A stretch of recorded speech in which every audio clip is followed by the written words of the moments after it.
더불어민주당은 마 후보자 임명을 압박하고 있는 상황입니다.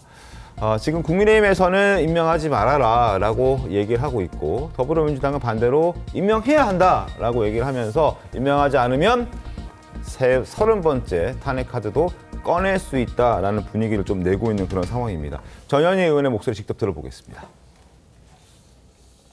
저희들이 여러 차례 검토를 했습니다. 이미 탄핵 요건은 충분히 갖췄다 이렇게 보고요. 삭살특검을 임명하지 않은 것도 이미 국회에서 청문회를 통과한 대법관을 지금 임명하지 않은 것, 뭐 또 무조불위의 거부권 행사 이런 여러 가지 사안에서 위헌 위법한 행위를 많이 했다.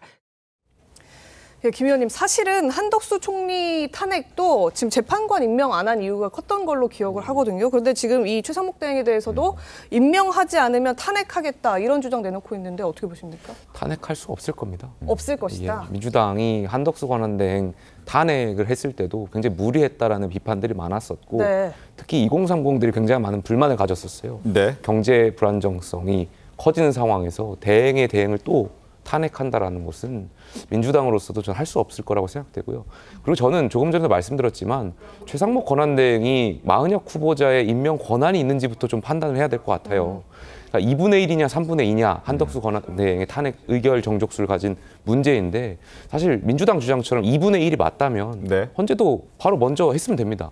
근데 혹시 헌재가 3분의 2가 맞다라고 판단하기 때문에 이걸 먼저 판단하면 그동안 최상목 권한대행이 임명했던 그 2명의 그 헌법재판관까지도 유효한지 만지에 대한 그런 논란이 있을 수 있기 때문에 헌재가 지금 계속 정무적으로 판단하는 거 아닌가 이런 아쉬움이 있습니다. 네. 네, 지금 민주당은 최상목 대행 탄핵 가능성과 함께 이 문제 때문에 재판관 임명을 하지 않는 문제 때문에 국정협의체 참석도 그 당일에 보이콧을 선언한 바가 있습니다. 네. 이런 민주당의 모습, 지난달 이재명 대표 교섭단체 대표연설 당시 입장과는 많이 배치된다 이런 지적이 여당에서 나오고 있는데요. 어떤 발언을 지적하는 건지 들려드리겠습니다.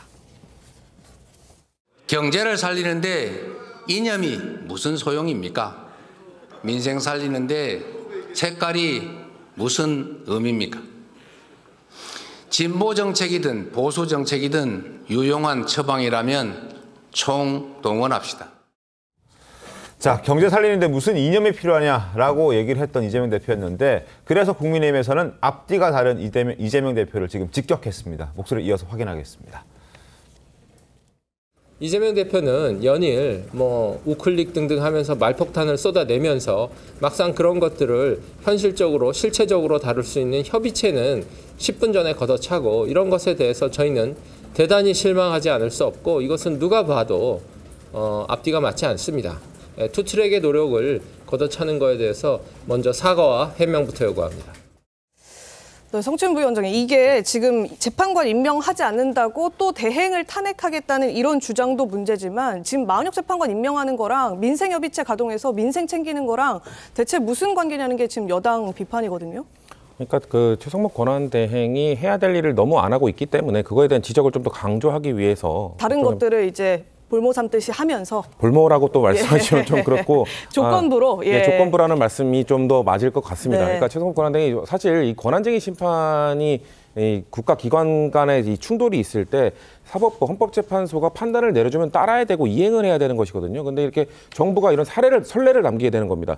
이렇게 권한쟁의 심판에 대해서 헌법재판소가 자 A 쪽에 손을 들어줬다 해도 B가 이행 안 하고 A 쪽도 받아들이지 않고 이런 식의 그냥 시간 끌면 되네. 왜냐하면 헌법재판소법에는 따라야 된다고 돼 있지만 기간에 제한이 없으니 우리 안 해도 되겠네라는 아주 안 좋은 선례를 남기는 것이고 그리고 지금 탄핵 심판 관련된 거 아닙니까? 그 피청구인 윤석열 대통령 입장에서는 8인 체제로 가는 게 훨씬 유리합니다. 그렇기 때문에 왜 유리한 체제를 만들어주냐, 왜 유리한 체제를 유지해 주느냐 갖고 비판을 하는 것이기 때문에 저는 최상목 권한대행이 잘못하고 있다고 보기 때문에 말씀하신 왜 굳이 연계를 시켜야 되느냐라는 비판은 있을 수 있으나 최상목 권한대행이 너무나 명백한 잘못을 하고 있기 때문에 저는 민주당이 계속해서 압박을 해야 되는 건 맞다고 봅니다. 다만 그건 있습니다. 저는 탄핵 소추의 요건은 갖춰졌어도 통과시키기는 어려울 거라고 봅니다. 왜냐하면은 지금 권한대행으로서의 업무이기 때문에 이거는 150석이 아니라 제 개인적으로는 200석으로 보기 때문에 아마도 이거를 추진한다고 해서 어려울 겁니다. 그렇기 때문에 저는 정치적 레토릭, 정치적 압박으로 이런 행위들을 좀 하고는 있지만 최상목 권한대행이 빨리 결정을 뭔가 내려주는 것이 여야의 이런 그 대치 국면을 해결하는 데 도움이 될 거라는 말씀을 덧붙이고 싶습니다. 알겠습니다. 잠깐 말씀드리면 네.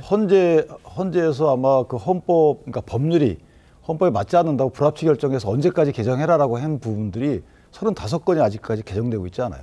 낙태죄는 지금 4년째 개정되고 있지 않거든요. 이런 부분들에 대해서 국회가 이미 선례를 만들어놨기 때문에 저는 국회 자체가 최상목 권한대행에게 이걸 빨리 해라라고 압박하는 건 맞지 않다. 왜냐하면 고려할 사항이 많이 있잖아요. 국회도 고려할 사항 때문에 못하고 있는 걸로 보이는데 어쨌든 그런 걸 감안하면 정치권에서 압박을 너무 하는 것도 맞지 않겠다 싶습니다.